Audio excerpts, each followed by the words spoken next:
मेरा नाम है मोहित और आपका स्वागत है हमारे YouTube चैनल हिस्ट्री चैंपियन में।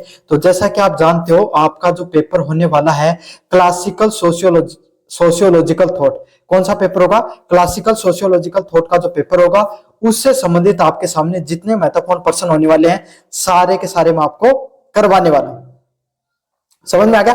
और आपको जो क्लास होगी इसमें आपके सामने वन शॉट क्लास होगी, इसमें सारे के सारे इंपॉर्टेंट क्वेश्चन की तरफ अपन पढ़ेंगे।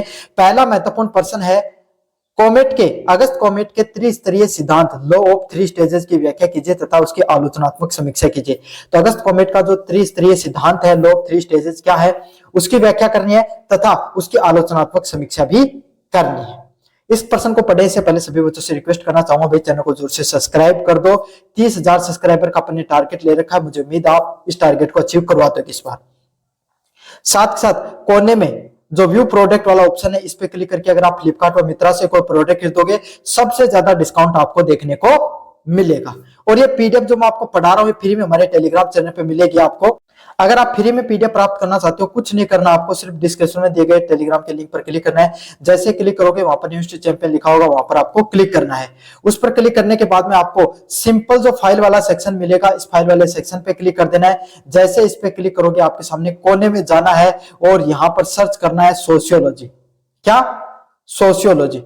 सिंपल सोशियोलॉजी सर्च करोगे आपके सामने तो यहां पर पीडीएफ देखने को मिल जाएगी आपको, सोशियोलॉजी बीए थर्ड सेमेस्टर के नाम से।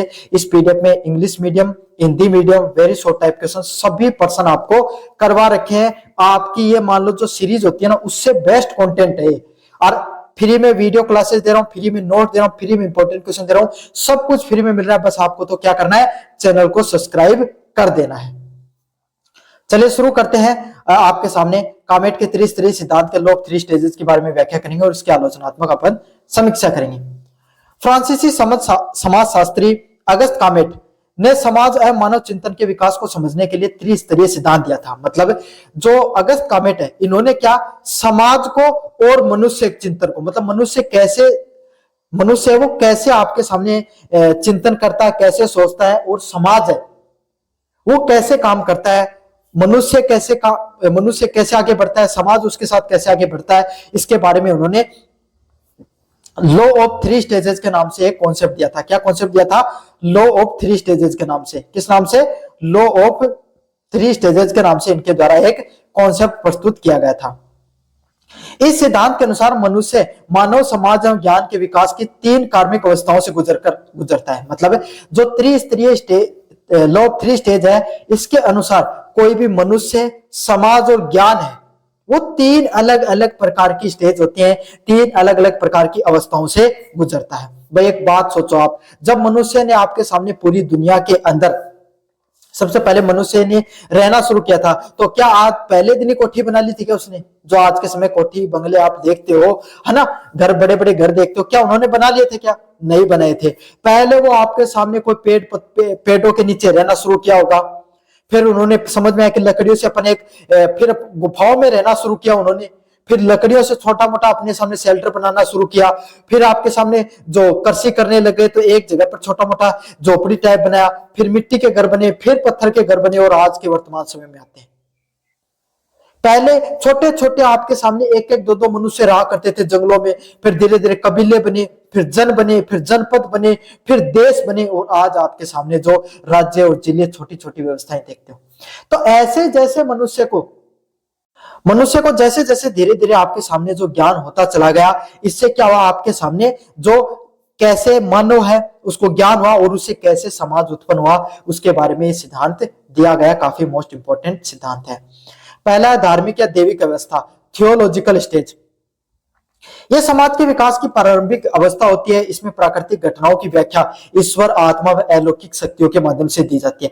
तो सबसे पहले समाज में किसकी बात की गई थी? जो प्रकृति पर, जैसे आपके सामने जो सबसे पहले आपके सामने अगर सिंधु घाटी सभ्यता की बात करें तो वहां पर को किसी भी व्यक्ति ने आपके सामने किसकी पूजा करते थे? इंद्र भगवान की। इंद्र भगवान कौन? जो बरसात करवाता है। समझ में आ गया आपके सामने? भगवान शिव जो प्रकृति की रक्षा करते हैं, अग्नि की पूजा करते थे। मतलब इस प्रकृति के आसपास घटने वाली घटनाओं के आपके सामने क्या उनके देवी देवता कैसे होते थे आपके सामने? उनकी देवी देवता ऐसे हुआ करते थे जो क्या प्रकृति पे आसपास आपके सामने जो घटनाएं घटती हैं उनसे बचने के लिए आपके सामने वो क्या करते थे? आपके सामने देवी देवताओं का निर्माण करते थे।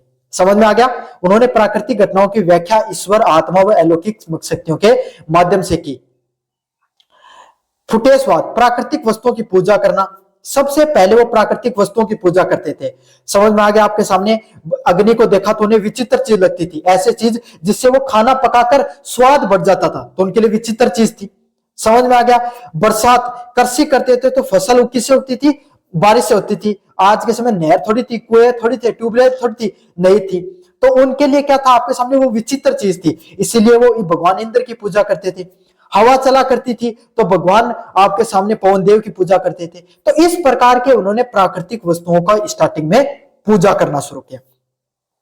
फिर धीरे धीरे आपके सामने उन देवी देवताओं को उन्होंने और धीरे धीरे मनुष्य की जो मानसिक शक्ति है, सोचने का तरीका बढ़ा। समझ में आ गया? फिर धीरे धीरे बहुदेववाद की क्या व्यवस्था बनने लगी, एक से अधिक देवताओं की पूजा होने लगी। क्या होने लगी? एक से अधिक जो देवी देवता हैं उनकी आपके सामने क्या है? पूजा पाठ वो करने लगे। बहुदेववाद का कॉन्सेप्ट है वो चलना शुरू हो गया, एक से अधिक देवताओं की पूजा होनी शुरू हो गई। समझ में आ गया? आज अपन भारत में 14 करोड़ देवी देवता माने जाते हैं, तो उसी समझ की देन। फिर धीरे धीरे आपके सामने जब मनुष्य है बहुत ज्यादा बहुदेववाद में, पाखंडवाद, यज्ञ, है ना, आपके सामने ये सब चीजें बढ़ने लग जाती हैं, तब एक आंदोलन शुरू होता है, भक्ति आंदोलन। भारत की बात करता हूं, उसमें कबीर दास, रैदास जैसे आपके सामने संत आते हैं जो एकेश्वरवाद की बात करते हैं। इस्लाम धर्म भी एकेश्वरवाद की बात करता है कि ईश्वर सिर्फ एक है। समझ में आ गया? तो ये तीन अवस्था हुई। पहले फुटेशवाद, जहां पर प्राकृतिक वस्तुओं की पूजा होती है। बहुदेववाद मतलब उन्हीं देवताओं के और छोटे छोटे रूप बना दिए जाते हैं। एकेश्वरवाद मतलब पूरी दुनिया में सिर्फ एक ही ईश्वर है। यह अवस्था अंधविश्वास और धार्मिक विश्वासों पर आधारित होती है। तो आपन भाई किसी भी चीज को अंधविश्वास नहीं बोल सकते धार्मिक चीजों में। आप ये मान सकते हो कि अवस्था धार्मिक विश्वासों पर ज्यादा ध्यान रखती थी। अगले वाला धार्मिक या आध्यात्मिक अवस्था, मेटाफिजिकल स्टेज। इस अवस्था में तार्किक चिंतन करने लगे, घटनाओं की व्याख्या मूर्त शक्तियां, दर्शन और तर्क के आधार पर करने लगे, जिसमें धार्मिक और वैज्ञानिक सोच के बीच में कड़ी माने जाने लगी। फिर क्या दार्शनिक विचारक आए, जैसे प्लूटो, अरस्तु, इन जैसे आपके सामने धार्मिक विचारक आए, जिन्होंने पहली बार क्या धीरे धीरे वो सोच विचार करने लगे कि आपके सामने दिन व रात होती क्या है, क्या सूरज पृथ्वी के आसपास घूमता है या पृथ्वी सूरज के आसपास घूमती है। इस प्रकार की बातचीत होने लग गई, जहां पर थोड़ा थोड़ा विज्ञान ने क्या क्या अपने नन्हे नन्हे कदम रखने शुरू कर दिए थे। तो दार्शनिक व आध्यात्मिक अवस्था वो थी जहां पर धर्म की भी बात होती थी और वैज्ञानिक सोचों को दोनों को जोड़ना शुरू किया गया था, जिसमें अरस्तु जैसे, प्लेटो जैसे आपके सामने प्रमुख क्या थे, जो वैज्ञानिक है, दार्शनिक विचारक इसमें आते हैं।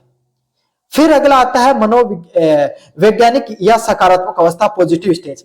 मानव विकास की उच्चतम अवस्था, इसमें घटनाओं की व्याख्या वैज्ञानिक विधियों, निरीक्षण, प्रयोग और तर्कों के आधार पर की जाने लगी। फिर आपके सामने जैसे औद्योगिक क्रांति की शुरुआत होती है, किसकी?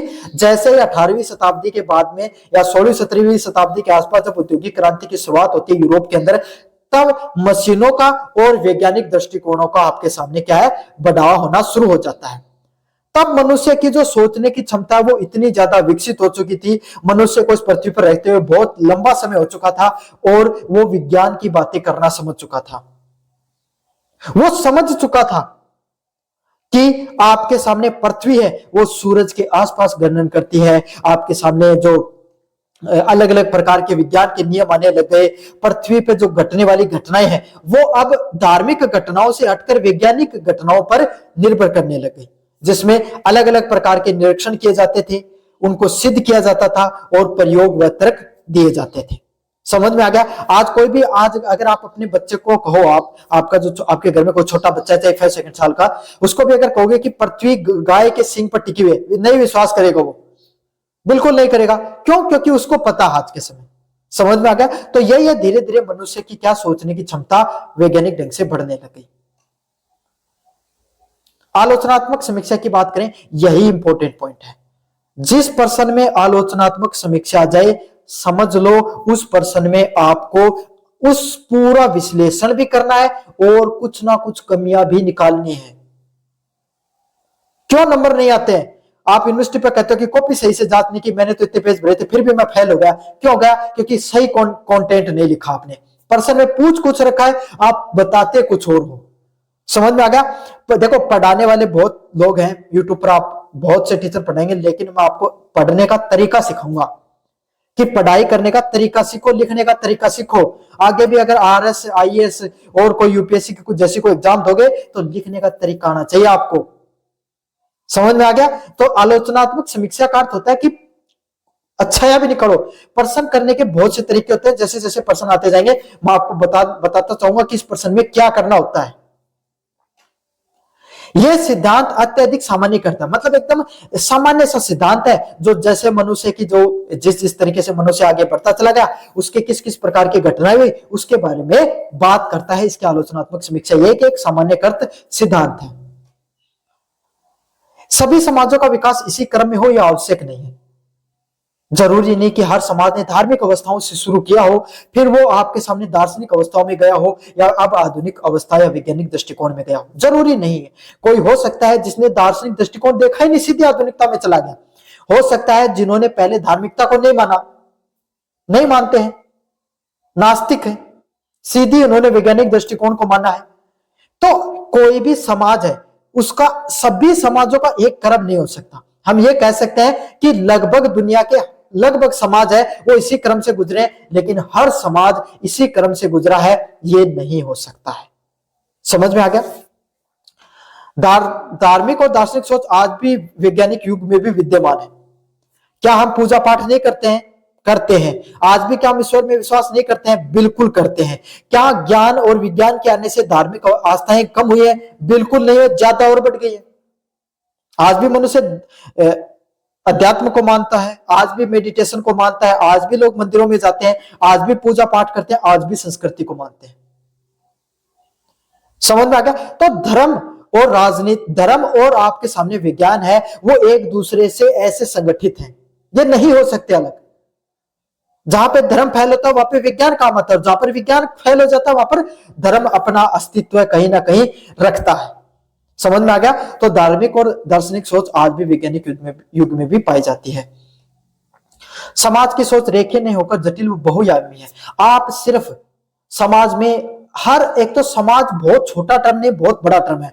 हमारे भारत का समाज अलग हो सकता है और भारत में भी अलग अलग प्रकार के समाज पाए जाते हैं। समझ में आ गया? आपके सामने कहां पर, जैसे भारतीय संस्कृति में तलाक लेना, एक से अधिक शादी करना गुनाह है। हिंदू धर्म में, इस्लाम में आपके सामने नहीं हो सकता है, वो एक से अधिक शादियां करते हैं। समझ में आ गया? और इस्लाम का नाम क्यों लूं? बहुत सी हिंदू ऐसी धार्मिक परंपराएं जहां से एक अधिक शादी की जाती है। जरूरतों के हिसाब से समाज को आप ये नहीं कह सकते कि समाज ऐसा ही होगा, नहीं कह सकते। समाज बहुत सी चीजों पर निर्भर करता है, वो रेखीय नहीं होकर बहुत ज्यादा जटिल और बहुआयामी है। कभी आपको और विस्तृत रूप से समाज के बारे में भी अपन जब पढ़ेंगे तब आपको और विस्तार से बताऊंगा। निष्कर्ष की बात करें, कामेट का त्रिस्तरीय सिद्धांत आज के समाज के बौद्धिक विकास को समझाने के लिए एक महत्वपूर्ण प्रयास है। अगस्त कामेट के द्वारा जो त्रिस्तरीय सिद्धांत समझाया गया उसको वो इंसान के बौद्धिक विकास को समझने का, कि कैसे, हाँ ये समझ सकते हो कि एक मनुष्य का सोचने की क्षमता, बौद्धिक विकास कैसे हुआ, यह आप जरूर समझ सकते हो, लेकिन इसे पूर्ण सत्य नहीं माना जा सकता। आप ये नहीं कह सकते कि इससे बाहर कुछ नहीं है, ये है वही है सब कुछ। फिर भी समाजशास्त्र के विकास में इसका ऐतिहासिक योगदान आपके सामने दिखाई पड़ता है। समझ में आ गया? तो कामेट का जो त्रिस्तरीय सिद्धांत है उसके बारे में अपन विस्तार से जाना। कैसा लगा वीडियो जोर से बताना, चैनल को जोर से सब्सक्राइब कर देना। धन्यवाद। उसके बारे में बात करें अगर अपन, तो एमिल दुर्खिम एक प्रमुख फ्रांसीसी समाजशास्त्री थे।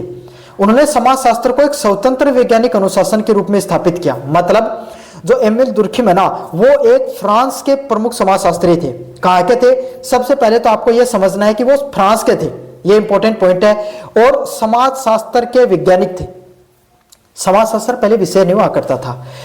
एमिल दुर्खिम, अगस्त कामेट जैसे आपके सामने क्या है, समाजशास्त्री आए जिन्होंने क्या कहा कि समाज को समझने के लिए हमें एक अलग से विषय बनाना पड़ेगा जिसका नाम समाजशास्त्र रखने वाले हैं। और उसको हम ऐसे नहीं कि सिर्फ तुक्कों के आधार पे या फिर कोई अपनी कोई नॉर्मल सिद्धांत दे दिया, नहीं, वैज्ञानिक विधियों के माध्यम से हम उसको समझेंगे। किसके माध्यम से?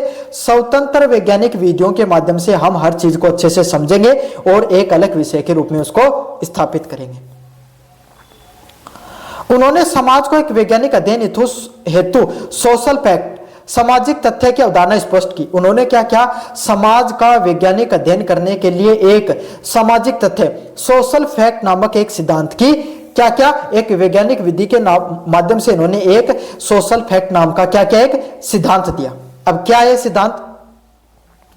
सामाजिक तथ्यों से दुर्खिम का हास्य है उन विचार, विश्वास, नियम, परंपराओं, आचरण पद्धतियों से जो व्यक्ति के बाहर विद्यमान होते हैं और व्यक्ति के व्यवहार को नियंत्रित करते हैं। भाई समाज में आप देखते हो कुछ लोग ऐसे होते हैं जिनको आप थोड़ा सा कुछ कह दो मायने पड़ जाए, थारे गुस्सा हुआ उन्हें बहुत। कई आदमी आपके काफी लोग ऐसे होते हैं जो धर्म में बहुत विश्वास करते हैं, लंबा टिक्का रखेंगे आपके सामने, 2 टाइम भगवान की पूजा करेंगे। कई बिल्कुल ही विश्वास को करें, है ना। कई लोगों के लिए बिल्कुल सिद्धांतिक आदमी है, अच्छे से समाज में सबसे के साथ मिलजुल कर रहेंगे, गुड बॉय टाइप। कई लोगों का फर्क ही कौन पड़े, समझ में आ गई? को चालता आदमी का चालता कुत्ता का बैठो मार दी, पत्थर मार दी, कई ऐसे लोग समझ में आ गए। तो ये जो अलग अलग समाज में ऐसे लोग हैं जो दूसरों की चुगली करते हैं, कई लोग, है ना, इसकी बात उसको बता दी, इसकी बात उसको बता दी। काफी लोग ऐसे हैं जो 2 लोगों में लड़ाई हो जाती है तब उनको क्या करेंगे? शांत करवा देंगे। काफी लोग 2 लोगों में लड़ाई भी करवा देंगे। है आप मत पढ़ो सिद्धांतिक चीजें, आप अपने आसपास देखो क्या ऐसे लोग हैं या नहीं है, मुझे बताना कमेंट बॉक्स में, है ना। तो ये लोग कैसे क्यों है ऐसे, उनके विचार, इन सब इस इतने सारे मैंने लोगों के टाइप बताए, इतने प्रकार के लोग बताए, उनके विचार कैसे हैं, उनकी धार्मिक आस्थाएं कैसी है, वो किन नियम कायदों को मानते हैं, कौन सी परंपराओं का मानते हैं और उनका आचरण पद्धतियां कैसी हैं। सबसे इंपॉर्टेंट बात है क्या कि उनका दूसरे लोगों के प्रति आचरण कैसा है, वो कैसे मानते हैं दूसरे लोगों को प्रति, उनका आचरण कैसा है, उनकी आचरण पद्धतियां कैसी हैं, यह सबसे महत्वपूर्ण बात है। समझ रहे हो आप? तो आचारों को, विश्वासों को, नियमों, परंपराओं को जो माना जाता है वही सामाजिक तथ्य के सिद्धांत में अपन देखते हैं, जिससे इन सब चीजों से ही कोई व्यक्ति का व्यवहार है वो निर्धारित होता है। मुझे उम्मीद है आपको चीजें समझ में आ गई होंगी। सामाजिक तथ्य की क्या विशेषताएं होती है? क्या विशेषताएं होती है सामाजिक तथ्य की? पहली विशेषता होती है बृहत्व, एक्सट्रेनिटी। सामाजिक तथ्य व्यक्ति के बाहर के अस्तित्व रखते हैं, मतलब आपको जो सामाजिक तथ्य होता है ना, वो व्यक्ति के बाहर का अस्तित्व को रखता है। जैसे भाषा, धर्म, कानून, नैतिकता व्यक्ति द्वारा निर्मित नहीं होते बल्कि समाज द्वारा निर्मित होते हैं। आपने जन्म लिया, अब आप में से काफी विद्यार्थी कहते होंगे सर जी मन तो इंग्लिश आवे को नहीं, मेरे तो इंग्लिश बहुत कमजोर है। अब बोई अगर थे इंग्लैंड में पैदा होता तो यह बात खाता कि कौन खाता थे, कहता मन हिंदी को नहीं आवे, अंग्रेजी तो मैं एक जात की बोलूं। समझ में आ गया? आप मारवाड़ी, आप जन्म लिया, आपने अपनी लोकल भाषा आपने बोलनी शुरू की, आपका कोई अधिकार था क्या? आपके माता पिता ने आपको समझाया है, सिखाया है, आपके आसपास के लोगों को आपने देखकर आपने बोलना सीखा है। समझ में आ गया? जो चीजें भ्रातृ वो नियम होते हैं, समाज के वो नियम, कोई भी मनुष्य के वो नियम जो वो खुद से नहीं अपनाता है, बाहर की समाज की गतिविधियों के माध्यम से जब वो जन्म लेता है तो उसके ऊपर वो मिलते हैं उसको। जैसे जन्म लेते हो ना, तो आप किस परिवार में पैदा हो गए, आपके हाथ में है क्या? नहीं है। कैसी भाषा बोलोगे? नहीं है। आप अपने आसपास के लोगों की भाषा सीखते हो। धर्म, किस धर्म में पैदा हो गया, आपके हाथ में है क्या? नहीं है। आप जन्म लिए उसी धर्म के होकर रह गए। कैसे कानून मानोगे? आप भारत में रहते हो, लोकतांत्रिक परंपरा है, सीधे प्रधानमंत्री मोदी जी को कुछ बोल सकते हो, किम जोंग नॉर्थ कोरिया में जाके बोल सकते हो क्या? नाड़ कटवा देगा तुम्हारी, नहीं बोल सकते। कैसे संस्कार होंगे? आपके द्वारा नहीं, समाज के द्वारा थोपे जाते हैं। तो वो नियम, वो कायदे जो मनुष्य के खुद के हाथों में नहीं होकर समाज के द्वारा उस पर थोपे जाते हैं, उसको भ्रातृत्व के नियम के नाम से जाना जाता है। ये वो कुछ नियम है जो मनुष्य को उसकी विचारधारा निर्मित करने में जरूरी होते हैं। भ्रातृत्व, कांस्टेंट और कोर्शियल, सामाजिक तथ्य व्यक्ति पर नियंत्रण और दबाव डालते हैं। यदि व्यक्ति सामाजिक नियमों का उल्लंघन करता है तो उसकी दंड, निंदा या बहिष्कार करते हैं। भाई एक बात बताओ, अपना है कि बड़े बुजुर्गों का सम्मान करना चाहिए, अपने समाज की एक विचारधारा है। तो अगर आप अपने माता पिता के सामने बोलते हो, उनकी इज्जत नहीं करते, उनकी कदर नहीं करते हो, सब आपको क्या करेंगे? क्रिटिसाइज करेंगे। आपके दोस्त वाले कहेंगे कि तू क्या बोला, तू तो तेरे घर का सामने बोल रहा है, कह देते हैं ना, आपको अपने घर वालों की बात नहीं मानते हो, आप हमारे समाज के दिए गए नियम कायदों को नहीं मानते हो, आपको समाज से बहिष्कृत किया जा सकता है। कानून के विरुद्ध कोई काम करोगे तब क्या होगा भाई, आपके सामने आपको कानून के चोरी कर ली, कोई को मर्डर कर दियो, जेल में डाल देगा। समझ में आ गया? तो समाज के वो नियम जो उस पर थोपे जाते हैं उसको मजबूरी में मनाया जाता है। अगर नहीं करोगे, अगर उन नियम कायदों को नहीं मानोगे तो आपको दंड या निंदा या बहिष्कार आपका किया जा सकता है। अगर आपको वो नियम कायदों, सामाजिक नियम कायदों को नहीं मानोगे तब आपको दंड, निंदा या बहिष्कार किया जाता है। उसको बाध्यता के नाम से जाना जाता है, मतलब जोर जबरदस्ती नियम बनाए जा रहे हैं थार करो। चलिए सर, आप थे पढ़ना कौन सा हो, लेकिन थार घर का था ना बैठा दिया ना पढ़ने के लिए, तो ये भी बरातो है नियम है। सार्वभौमिकता, यह तथ्य समाज के अधिकांश सदस्यों पर समान रूप से पाए जाते हैं। सामाजिक रीति रिवाज और परंपराएं सार्वभौमिकता के सब लोगों की। अब भारत, उत्तर भारत में अगर आप जाओगे तो लगभग लोगों को हिंदी बोलना आता है, वो लगभग लोग बोल लेते हैं। मांस का सेवन थोड़ा कम करते हैं, है ना, अपनी भारतीय संस्कृति को मानते हैं। तो ऐसे समाज के नियम जो लगभग लोग मानते हैं, जैसे बड़ों का सम्मान करना चाहिए, चाहे उत्तर से लेकर दक्षिण तक चले जाओ, समान नियम सब मानेंगे। अपने देश की रक्षा के लिए हमें क्या करना चाहिए, देशभक्ति की भावना होनी चाहिए। उत्तर से लेकर दक्षिण तक चले जाओ, सभी लोग मानेंगे। समझ में आ गया आपके सामने? अपने पर्यावरण को, अपनी प्रकृति को, इन सब चीजों का संरक्षण करना चाहिए, सभी लोग इस नियमों को मानेंगे। तो सार्वभौमिक वो नियम होते हैं समाज के, संस्कृति के, जो अधिकांश लोग उसको मानते हैं, या हर जगह लगभग वो नियम कायदे सेम रहते हैं। ये नियम आपके सामने और कहीं पर जाओगे वहां पर भी और दूसरे देशों में भी सेम ही रहते हैं। चलिए अगले वाला पॉइंट है वस्तुनिष्ठता। सामाजिक तथ्यों का अध्ययन करना वैज्ञानिक और निष्पक्ष ढंग से किया जा सकता है, ठीक जैसे कि प्राकृतिक घटनाएं हो। मतलब वस्तुनिष्ठता क्या है, जो अगस्त कमेटी ने जो सोशल फैक्ट का नियम दिया ना, वो उसको क्या बताते थे कि हम इसको क्या कर सकते हैं, वैज्ञानिक ढंग से हर चीज को समझ सकते हैं। कोई भी घटना हुई वो कैसे हुई, क्यों हुई, कोई भी घटना हुई तो क्यों हुई, उसको वैज्ञानिक और निष्पक्ष ढंग से अपन क्या कर सकते हैं भाई, अच्छे से समझ सकते हैं।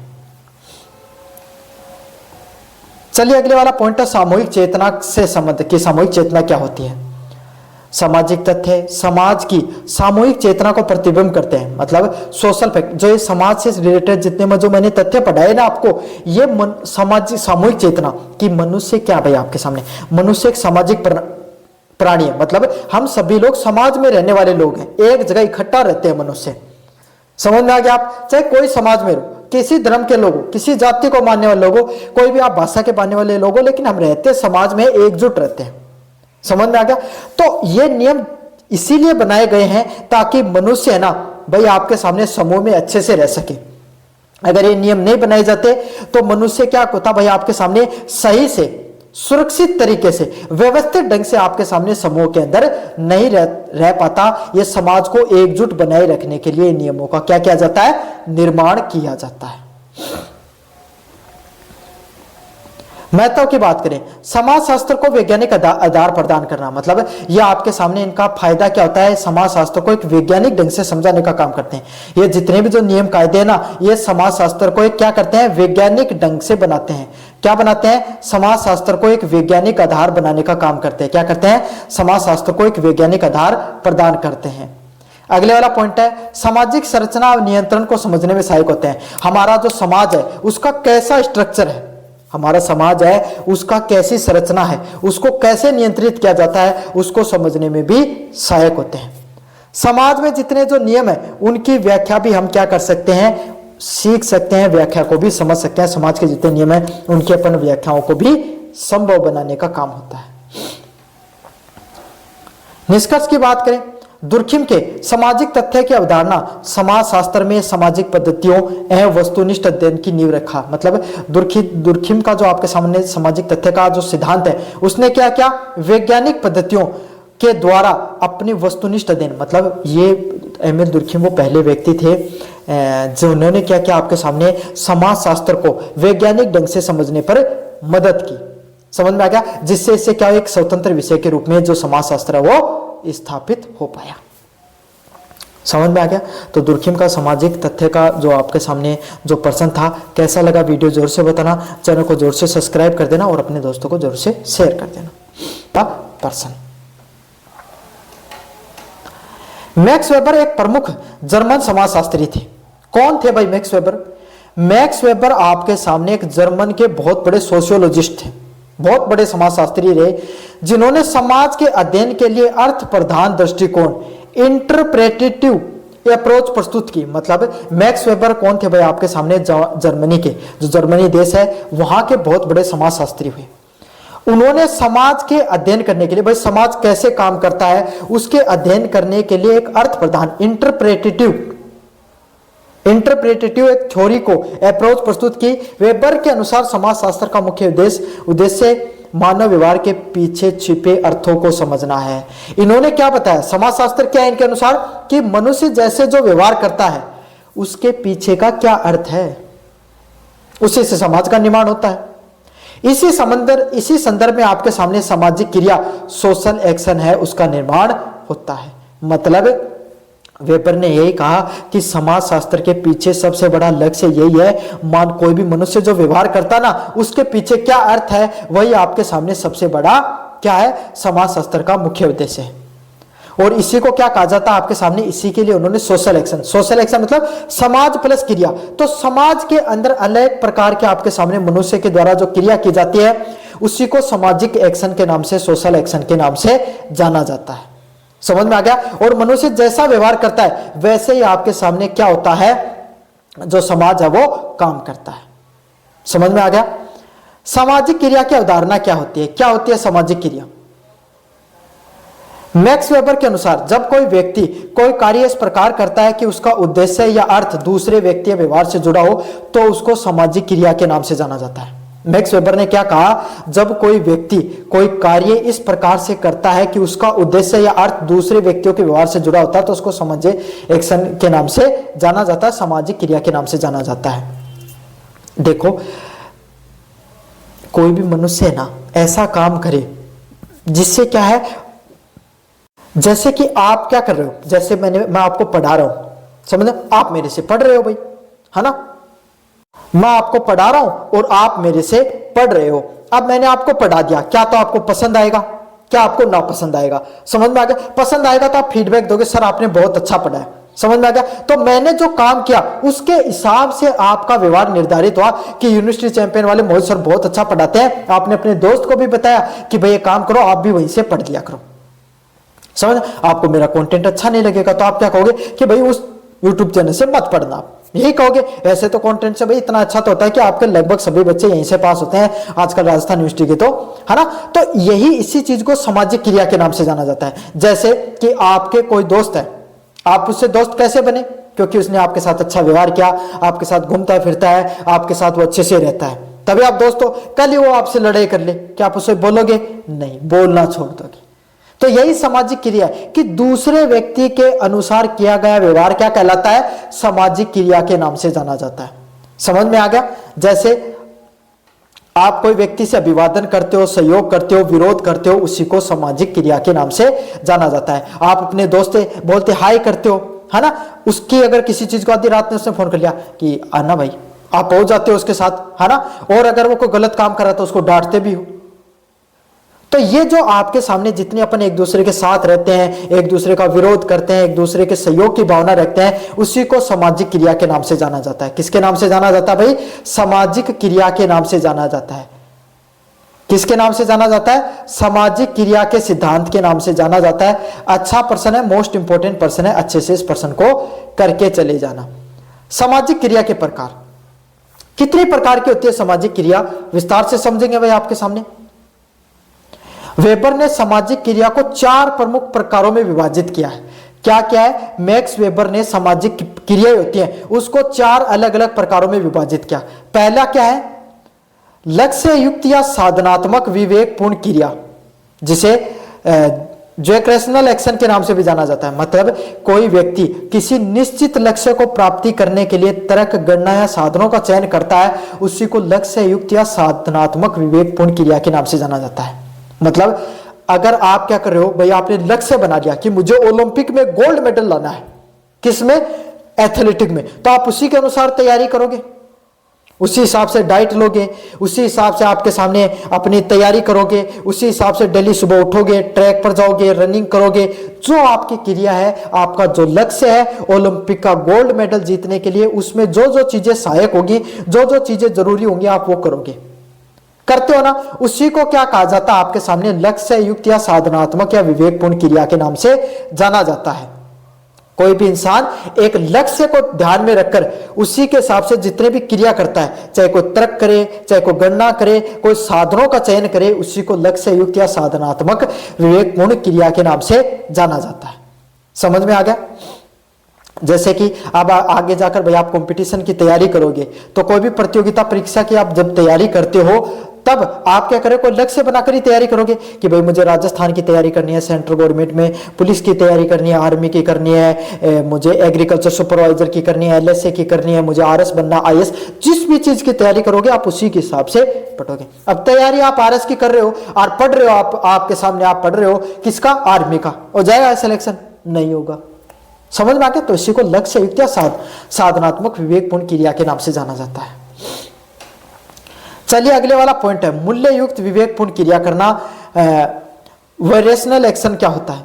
इसमें कोई व्यक्ति नैतिक, धार्मिक, सांस्कृतिक मूल्यों से प्रेरित होकर कार्य करता है। मतलब कोई भी व्यक्ति है वो अपने आसपास के संस्कार, धार्मिक क्रियाएं और सांस्कृतिक मूल्यों से आपके सामने प्रेरित होकर कार्य करता है। उसी को क्या कहा जाता है? आपके सामने मूल्य युक्त विवेकपूर्ण क्रिया कहा जाता है। भले उसको व्यवहारिक लाभ ना हो, जैसे भाई अपने कहा जाता है सच बोलना चाहिए, तो अपन कोशिश करते हैं जितनी जरूरत हो, जितनी जहां पे जरूरत हो अपन सच बोलते हैं।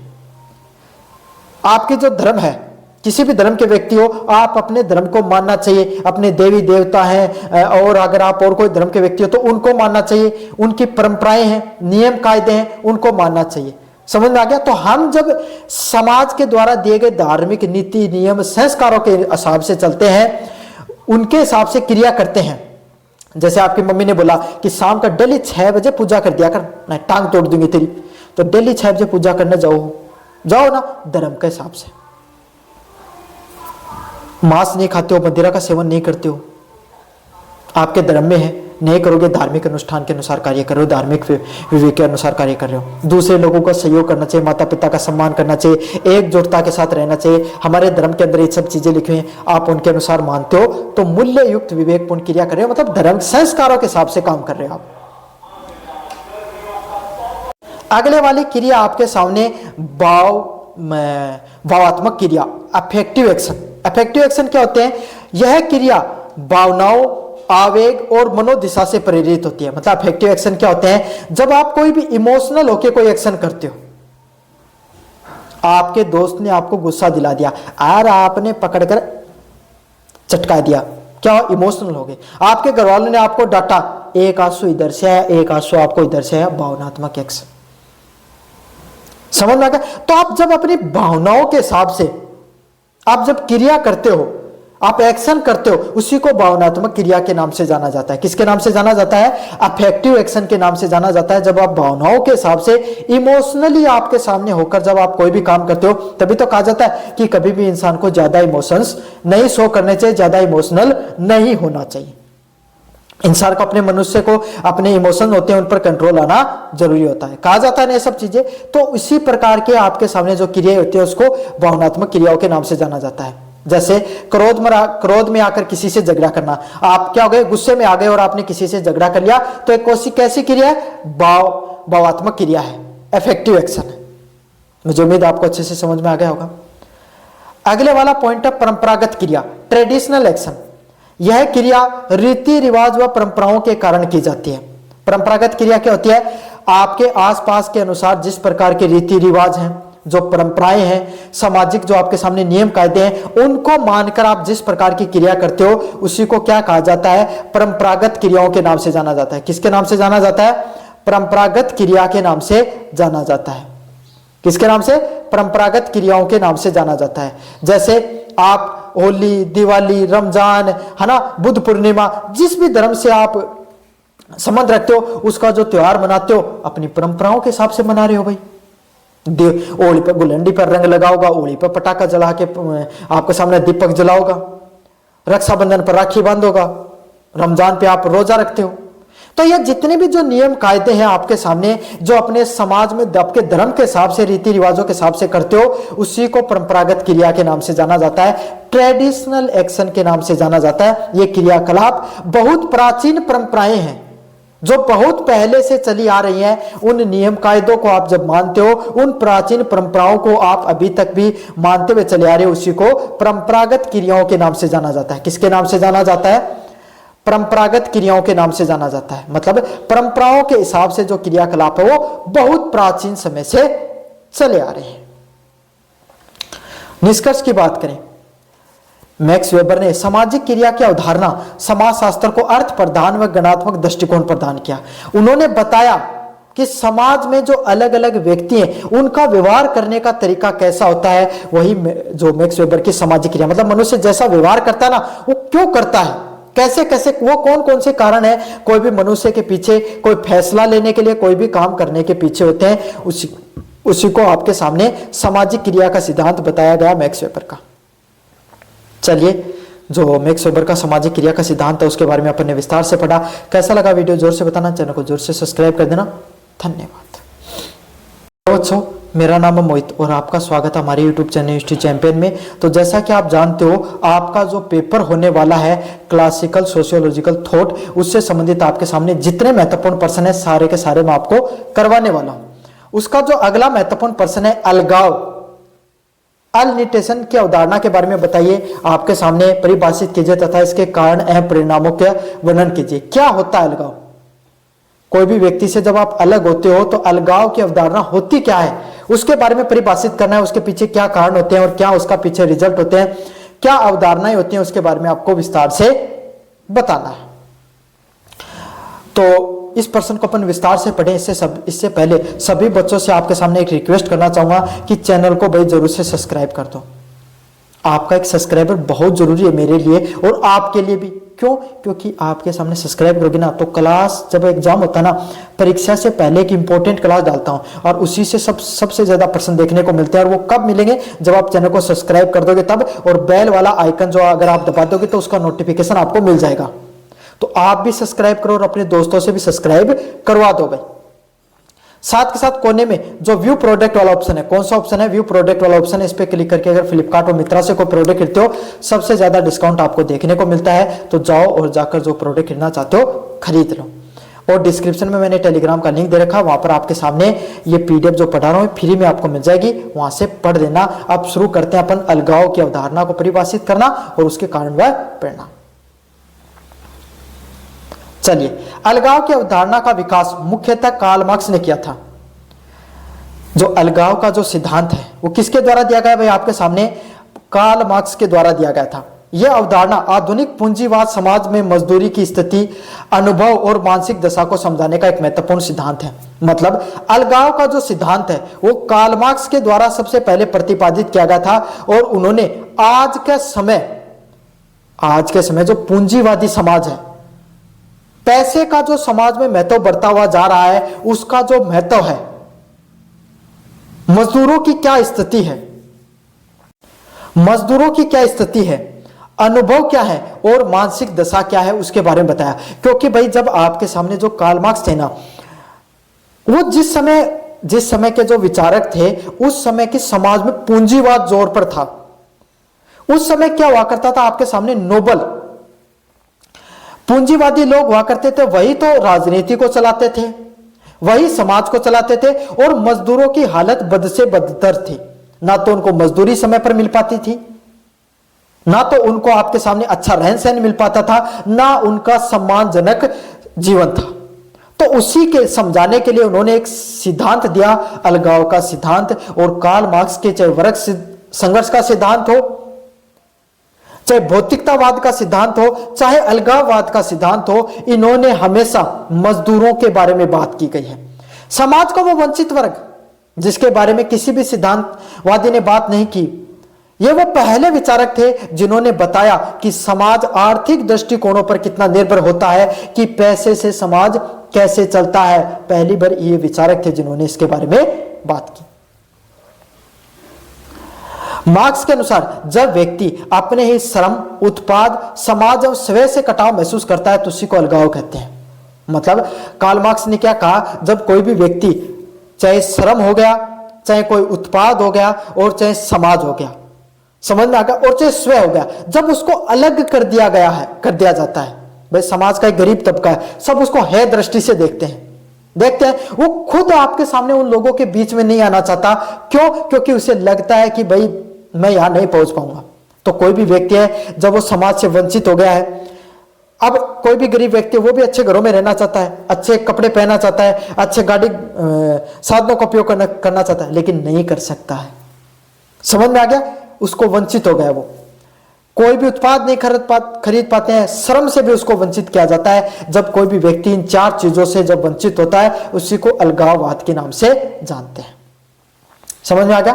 भाई मजदूरी की जो जीवन होता है उसमें क्या संघर्ष होता है उसके बारे में जानने को मिलेगा। अर्थ है भी ढंग से पढ़ लो, नहीं वो जीवन थारो भी उसका है। समझ में आ गई? अलगाव की परिभाषा क्या होती है? Definition of alienation. अलगाव वह सामाजिक व मानसिक अवस्था होती है जिससे कोई भी व्यक्ति अपने श्रम के उत्पाद से, समाज से और स्वयं से क्या हो जाता है? अलग हो जाता है। मतलब श्रम से क्या, कोई भी व्यक्ति, कोई भी मजदूर है, वे आपके घर पे, आप खेती करने वाले लोग होंगे आप में से लगभग, या आपके घर पे कोई ना कोई कभी ना कभी तो मजदूरी के लिए किसी व्यक्ति को बुलाया होगा। जब आप कोई भी व्यक्ति को मजदूरी के लिए बुलाते हो तो आप क्या सोचते हो? उससे से ज्यादा काम करवाया जाए ताकि अपन जल्दी से जल्दी काम अपना खत्म हो सके और कम से कम पैसा लग सके। तो आप मालिक हमेशा यही सोचता है कि मजदूर से ज्यादा काम करवाएं। उसको अगर 300 रुपए दे रहे हैं तो उससे 500 का काम करवाएं। समझ में आ गया? तो उसने जो श्रम से उत्पादन दिया उतना उसको उत्पादकता नहीं मिली है। समझ में आ गया? मजदूर हो गए ना वंचित उस चीज से, समाज से। अमीरों के घर आप अलग देखोगे, बड़े बड़े आलीशान घर हैं, उनके लिए हॉस्पिटल अलग है, सरकार, तंत्र, नीति निर्माण करने सब उनकी आवभाव में लगे रहते हैं। दूसरी तरफ एक झुग्गी झोपड़ी होती है जिनके पीछे से नाला जा रहा होता है। ना तो किसी अधिकारी को कोई महत्व है, ना तो समाज को कोई महत्व है, ना और कोई लोग उनको कोई महत्व देते हैं। उनके लिए बस वो जनगणना में गिनने योग्य मनुष्य मात्र है, बाकी उनका कोई भी महत्व नहीं है। समझ में आ गया? तो इसीलिए उन लोगों को समाज से भी वंचित किया जाता है। और जब कोई भी व्यक्ति है, जब वो अच्छे उत्पादन खरीदना चाहता है, नहीं खरीद पा रहा है, भाई थे अच्छी गाड़ी खरीदना चाहो कौन खरीद पाओ, बढ़िया स्कूल में पढ़ना चाहो कौन पढ़ पाओ, जीवन में अगर थे कुछ करना चाहो नहीं कर पा रहे हो तो थे क्या जाओगे, धीरे धीरे थे निराश हो जाओगे थार जिंदगी में कि मैं तो कुछ ही कौन कर सकूं। तो इससे मनुष्य खुद से भी अलग होना शुरू हो जाता है और वो खुद को भी अलगाव महसूस करता है। वो खुद ही नहीं जाएगा उन लोगों के पास में। होता ना भाई कंपटीशन की 2-3 साल 1 साल तैयारी करोगा, नौकरी नहीं लगोगा, थे खुद ही रिश्तेदारों कौन ठाम छोड़ देगा। समझ में आ गया? खुद ही इंसान अलगाव या स्वयं से अलग महसूस करता है। कार्ल मार्क्स ने कहा alienation is the separation of worker from the product of their labour and from their own human essence. इसका अर्थ है, कार्ल मार्क्स ने कहा था कि अलगाववाद कोई भी मजदूर को उसके द्वारा की गई मजदूरी से अलग करता है, साथ ही साथ उसको अपने खुद के अस्तित्व से भी अलग कर देता है। उसको मनुष्य होते हुए अमनुष्यता की भावना उसके अंदर आती है कि मैं मनुष्य हूं सिर्फ सांस लेने के लिए, सिर्फ जिंदा रहने के लिए, सिर्फ सरकारी आंकड़ों में मेरा नाम दर्ज कराने के लिए, बाकी मेरा कोई मनुष्यता वाला जीवन नहीं है। मेरे से कहीं बेहतर उन अमीरों के आपके सामने जानवर है जो आपके सामने गाड़ी घोड़ों में बैठ कर जाते हैं। समझ में आ गया? यही कार्ल मार्क्स का अलगाव का सिद्धांत है। अलगाव के प्रकार, फॉर्म ऑफ एलिएशंस। उत्पाद से अलगाव, मजदूर को अपनी वस्तुओं पर अधिकार नहीं रहता है। समझ में? कोई इंसान ने मजदूरी की, मैंने बताया ना 500 रुपए की मजदूरी करता, 300 मिलेगा इसको, 200 तो रख लेता है मालिक हमेशा अपने पास। तो यही उसके उत्पाद से अलग करना होता है। इससे अच्छा उदाहरण दूं, कोई भी किसान है, किसान खूब मेहनत करता है, दिन रात सबसे ज्यादा मेहनत करके कोई भी फसल उगाता है, लेकिन बाजार में पैसे कौन तय करता है? वो व्यापारी तय करता है। किसान कभी तय नहीं कर पाता है, इसीलिए तो इतनी सस्ती उत्पादकता है। समझ में आ गया? तो यही है, उत्पादन करने वाला व्यक्ति जब उसकी वस्तु की मूल्य निर्धारित नहीं कर पा रहा है, जब उसको अधिकार नहीं है उस वस्तु पर, तो क्या है? अलगाव है। श्रम की प्रक्रिया से अलगाव, कार्य बोझिल या आंतरिक बन जाता है। मतलब जब कोई भी मनुष्य जब काम करता है तो वो सिर्फ बस करने के लिए करता है कि भाई कैसे भी कर ले ताकि 2 पैसे आ जाए। उसके लिए जब आपके सामने काम करता है वो अच्छे इंटरेस्ट के लिए, हॉबी के लिए काम नहीं करेगा। काम किसके लिए करेगा? मजबूरी हो जाएगी उसकी काम करना। समझ में आ गया? तो इसी को क्या, श्रम की प्रक्रिया, श्रम की प्रक्रिया जो उसको आनंद देनी चाहिए थी, जो उसके लिए एक अच्छी प्रक्रिया थी, वो प्रक्रिया नहीं होकर सिर्फ उसके लिए बोझ मात्र बन जाती है। उसी को क्या कहा जाता है? श्रम प्रक्रिया से अलगाव माना जाता है। अगले वाला पॉइंट है स्वयं से अलगाव। व्यक्ति अपनी सृजनात्मकता खो देता है। कोई भी व्यक्ति है उसकी क्रिएटिविटी खत्म हो जाएगी। भाई कोई भी इंसान जब काम मजदूरी में करेगा, आपको कोई दबाव में या आपको कोई मजबूरी में जब आप कोई काम करते हो, अच्छे से करते हो कभी नहीं करते हो, आप सिर्फ मजबूरी में काम करोगे। समझ में आ गया? तो आपकी सृजनात्मकता धीरे धीरे क्या होती चली जाती है? कम होती चली जाती है। समाज से अलग, मानव संबंध औपचारिकता और व्यवसायिक हो जाते हैं। फिर मनुष्य सिर्फ इसलिए काम करता है औपचारिकता के लिए। समझ में आ गया? सिर्फ की औपचारिक, बस उसको अपना काम करना है, काम से काम मतलब, फिर वो जब काम खत्म तो उसको उसका मतलब खत्म, वो फिर वो आपको कोई महत्व नहीं रखेगा। और सिर्फ व्यवसायिक रिश्ते रह जाते हैं, व्यापारिक रिश्ते रह जाते हैं। जैसे आप दुकान से कोई सामान लेकर आते हो, खरीद कर वापस आ गए, कोई महत्व नहीं है। किसी से मजदूरी करने गए, काम करने गए, काम किया, वापस अपने घर आ गए, कोई मतलब नहीं। इस प्रकार के आपके रिश्ते हो जाते हैं।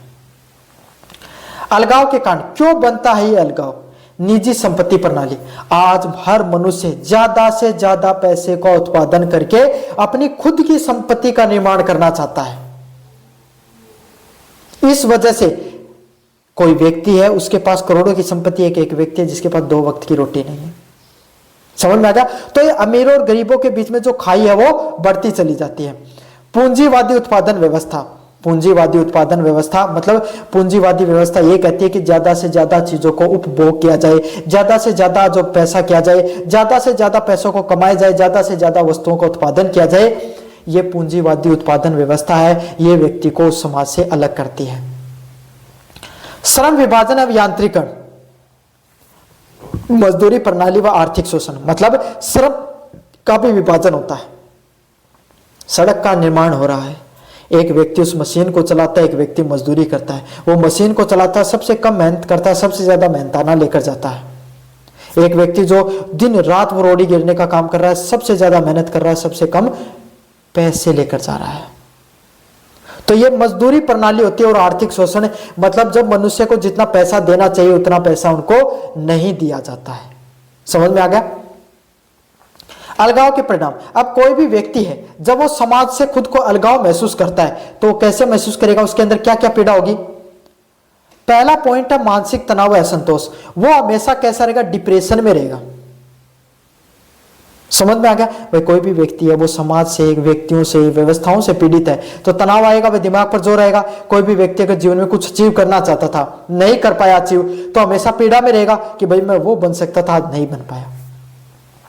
कार्य में अरुचि व थकान, उसको किसी भी कार्य में मन नहीं लगेगा, कभी भी किसी भी कार्य में कोई मन नहीं लगेगा।